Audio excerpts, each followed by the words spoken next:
nang malapit na ang araw para bumalik si Jesus sa langit, nagpasya siyang pumunta sa Jerusalem. Kaya pinaunan niya ang ilang tao sa isang nayon ng mga Samaritano para humanap ng matutuluyan. Pero ayaw siyang tanggapin ng mga tao roon dahil alam nilang papunta siya sa Jerusalem. Nang nalaman iyon ng mga tagasunod ni Jesus na sina Santiago at Juan, sinabi nila kay Jesus, "Panginoon, gusto niyo po bang humingi kami ng mga apoy mula sa langit para sunugin sila?" Pero lumingon si Jesus at pinagsabihan sila at tumuloy na lang sila sa ibang nayon. Habang naglalakad sila, may isang lalaking nagsabi kay Jesus, "Susunod po ako sa inyo kahit saan." Pero sinagot siya ni Jesus, "May mga lungga ang mga asong gubat at may mga pugad ang mga ibon. Ngunit ako na anak ng tao ay walang sariling tahanan na pagpahingahan." Sinabi ni Jesus sa isa, "Sumunod ka sa akin." Pero sumagot siya, "Panginoon, pauwiin po muna ninyo ako para maipalibing ko ang aking ama." Pero sinabi sa kanya ni Jesus, "Ipaibaya mo sa mga patay ang paglilibing sa kanilang patay." Pero Lord, thank you po sa binasa. Basbasan ng Lord po ang binasa natin. Makakaupo na po sa inyo. Sinasabi ni Bishop, walang ibang pinakamagandang kasama kundi yung mga anak ng Diyos. Yung mananampalataya kasi may Kristo yan sa puso.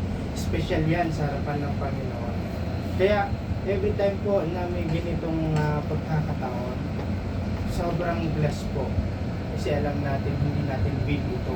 Will po ng God, ng ating Diyos na buhay na tayo po firming nagpapalakasan, nandun yung encouragement, nandun yung testimony. Kasi every time na nandun tayo, ang Panginoon naman ang nasa kalagitnaan natin. Sige po, sino po sa inyo ang gustong may pasasalamatan? Testimony po. Sino sa inyo yung this week na gusto mong itaas ang Lord kasi sa daming nangyari, sa daming nabalitaan mo, pero tayo, andun pa din. Andun yung kamay ng Lord na nag-iingat sa atin. Sino po? Brother Jericho, anong gusto mong pasalamatan sa Lord?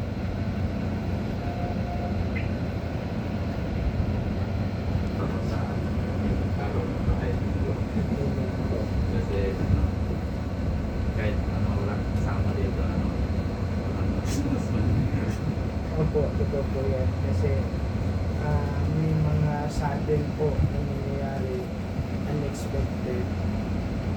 Tayo nagpapasalamat kasi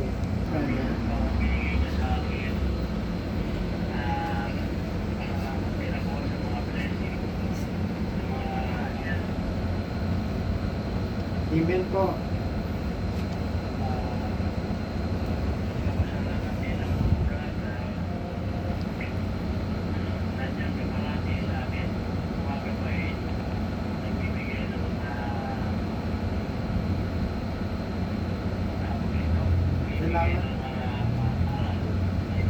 privilege po. Salamat sa Lord po, Brother Henry. Thank you po. Si Sister Mel, kumusta po?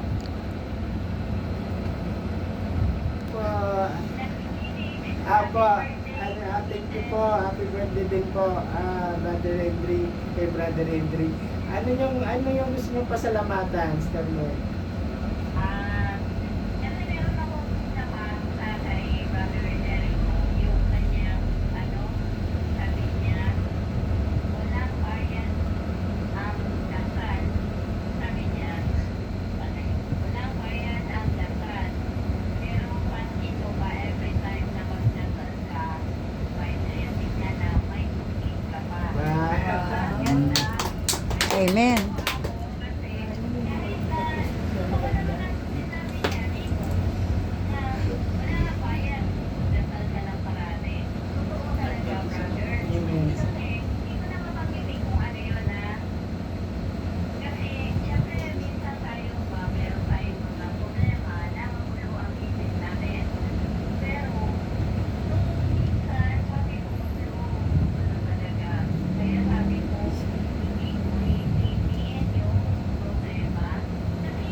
Kasi 'di ba sa panahon ngayon, ang dami natin napapanood na aksidente sa kalsada. Pero pinagpapasalamat ko po sa Lord na lagi pong safe kami. Amen. Yes, po, yun po, napaka-thank you. Thank you, Lord. Salamat po. Wala na akong nagawa kung hindi magdasal lang ng magdasal. Yung kalahating katawan ko kasi yung nawala ng pakiramdam. Tapos, nung nandun ako sa ospital, biglang bumalik siya. Pero, dasal lang ako ng dasal sa Lord. Kaya nung bala sa akin. Tapos, nung nakausap ko na yung doktor, sabi niya sa akin, napakaswerte niyo.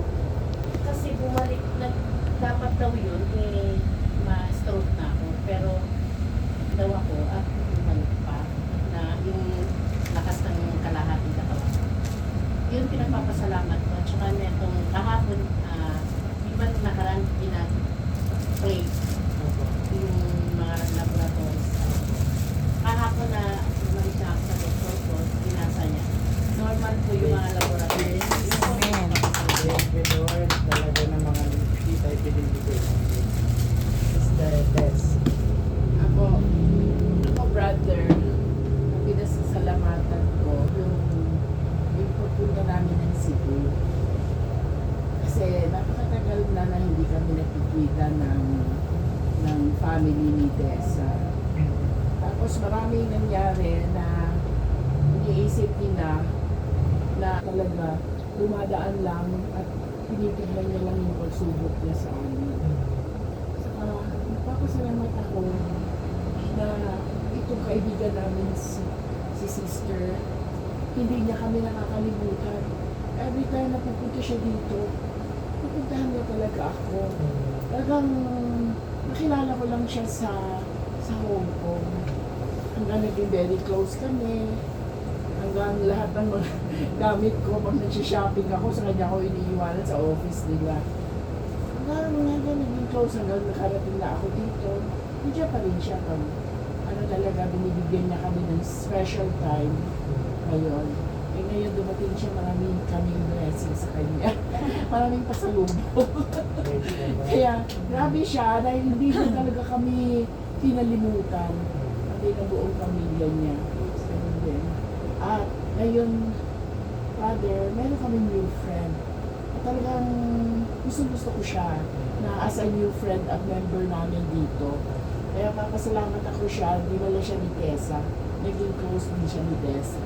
Kasi mother din siya dun sa school ni Wayne. Pero bilib ako sa mga niya kasi, yung ugali niya kasi napakatatag niya. Kasi meron siyang special child. Talaga dahil kaming pamilya namin, talagang kami raise kami ng parents ko na naging close at magtulungan.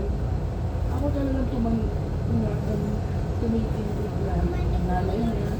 Pero sa brother ko talaga, pati sa sister ko, they respect me sobra. Sobrang pagmamahal nila sa akin, brother.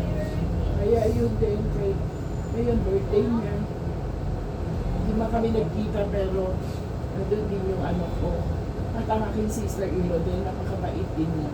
Grabe din yung respeto niya sa akin. Yun din ang pasalamat ko sa pamilya nila. Thank you po. Sister Tess, nag-bless ako naman sobra. Sister, ano po? Sister Annie, Sister Annie, sige po. magpapasalamat po ako sa Panginoon sa patuloy na paggabay. Isang blessing po sa akin itong family na to kasi parang family ko na rin sila. Kaya nagpapasalamat ako binigay sila sa akin ni Lord. Thank you, Lord. At ganyan din po, nagpapasalamat ako sa 1 month na stay ko sa Philippines ay iningatan ako ng Panginoon at nagamit din po niya ako sa mga missions, yung mga bata na tuturuan at saka yung pagbibigay ko ng mga relief goods. Kaya papasalamat po ako dahil na-meet ko din po kayo dito. It's a great honor. Kilala ko din po kayo makapatira na pinagmamalaki ni Ate Tessa. So yun po, salamat po sa health. Kahit po may back pain ako, nakakapagbiyahe po ako. Kaya pasalamat sa Panginoon yung health na binigay niyo sa akin. Sorry, brother. At nagpapasalamat din ako. Very happy kami na nandito ka sa amin. At kami. Kasi grabe yung nakikita namin yung effort mo sa amin. Kami na napaka yung nasa heart ka talaga talaga willing ka talaga magturo sa amin ganun. Kaya salamat talaga brother. Yan po, thank you sa inyo lahat. Si Brother Briggs, ano sa Increase. Sana all. Ka naman siya. Pero salamatan. Nagpapasalamat po ako kasi po araw-araw po tayo Amen. binibigyan po tayo lagi ng salamat. Amen. Araw-araw din po tayo binibigyan ng ano po na blessings po. Praise the Lord. Brother Wayne, ano Brother gusto Wayne. pasalamatan sa Lord? Tingin ka kay brother. What do you want to say?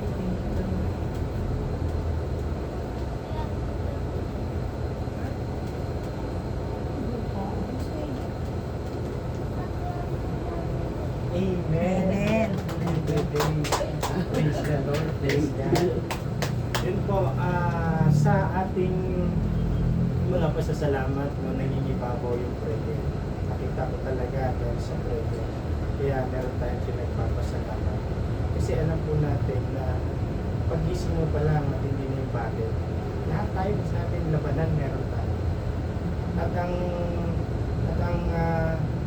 labanan ng isang mananampalataya ay hindi ordinaryong laban.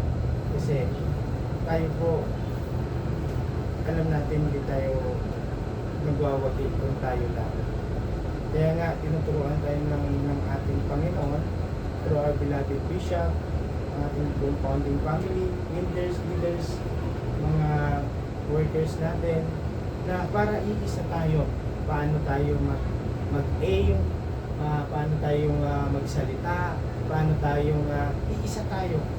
At sigurado naman, pagka nandun ng unity, wala pong mananaig sa atin. Kasi alam mo, pagkagising mo, may labanan ka na. Sino ba lumalaban mag-isa sa atin? Di mo magagawa yon.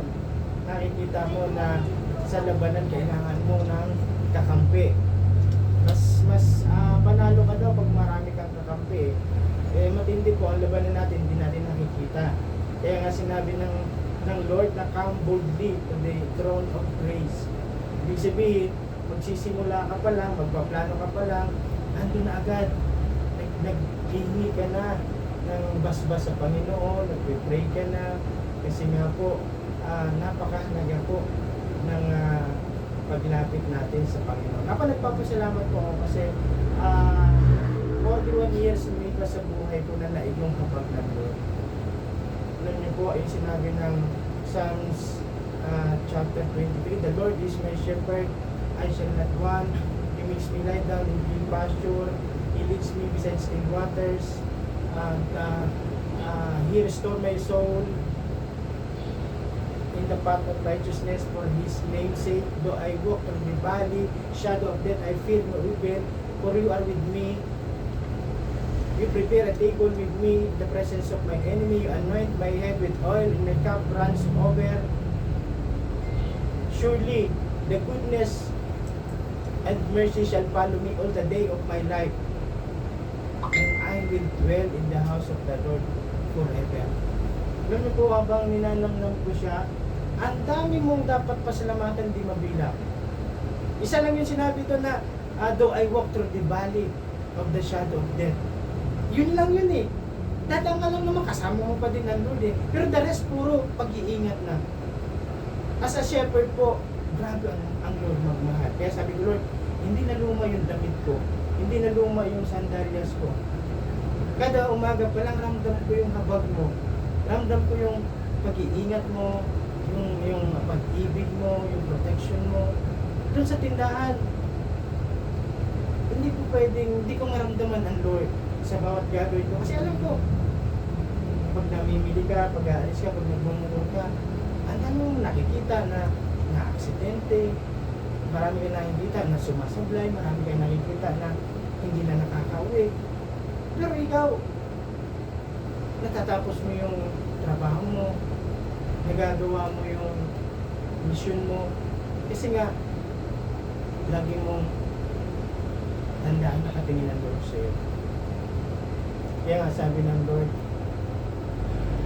anong spirit ang meron kayo? Kapag tayo ba na-reject, hindi tinanggap, magpapababa tayo ng apoy, eto po yung mga disciples po nung hindi po sila tinanggap sa Maria po. Lord, gusto mo magpababa tayo ng apoy? Pero ako nagpapasalamat po kasi sa panahon natin, inabot natin yung sinabi ng Lord, love your enemy as yourself. Kasi sa kanila, eye for an eye, tooth for a tooth. Pero nung ang Lord, dinisplay niya yung pag-ibig niya doon. Sa cross na yon, kapag ka daw sinampal ka, ibigay mo yung kabila. Kapag ka daw inagaw yung balabal mo, ibigay mo pati yung panloob mo. Pagka daw hiningihan ka ng 1 mile, gawin mo 2 miles.